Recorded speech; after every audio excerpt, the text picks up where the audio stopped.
Beneath the streets of Paris lies a sprawling underground labyrinth, the Paris Catacombs. These subterranean tunnels, originally constructed as limestone quarries, now house the skeletal remains of millions of Parisians that died centuries ago.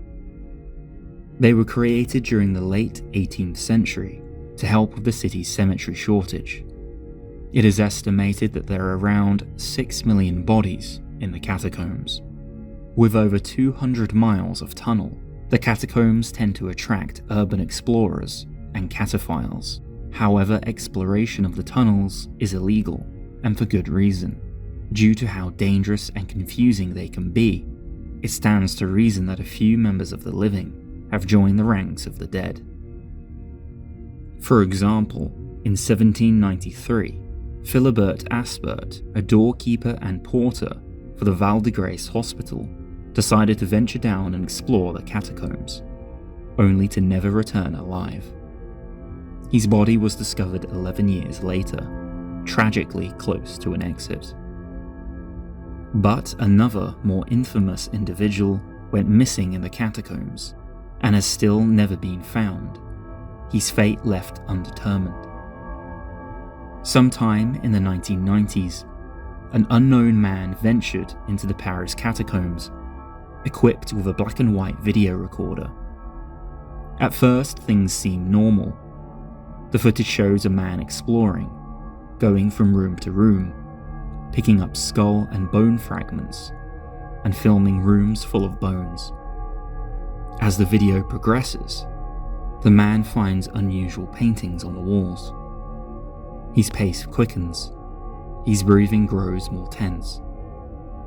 He begins to run, only occasionally stopping to determine which direction to go.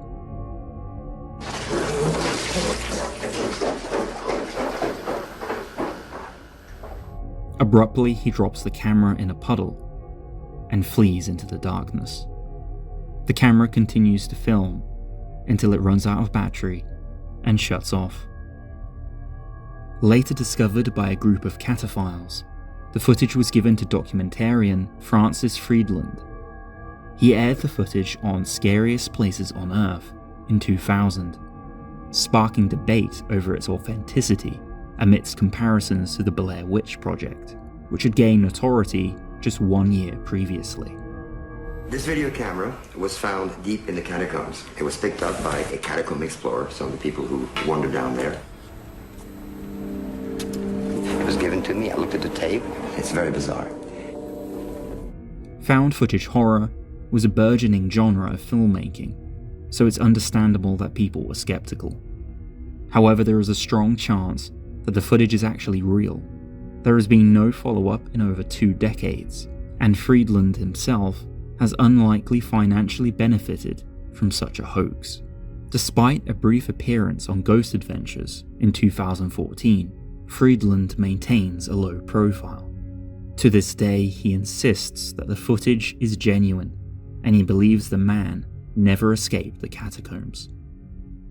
Nobody has been able to confirm for certain the authenticity of the footage, nor identify the individual that made it.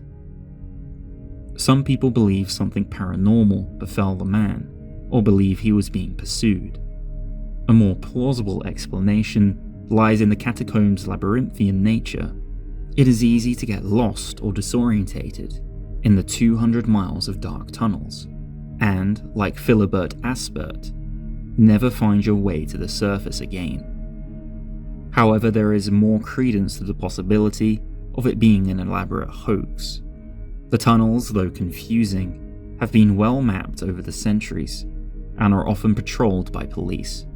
Urban explorers travel through the tunnels on a regular, daily basis, so the chances of not coming across the man's body is slim.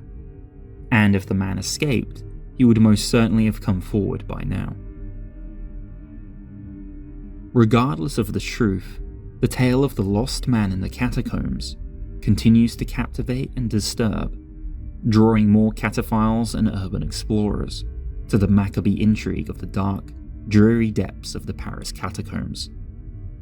Maybe one day the truth will be revealed, but for now, It lies buried beneath the streets of Paris.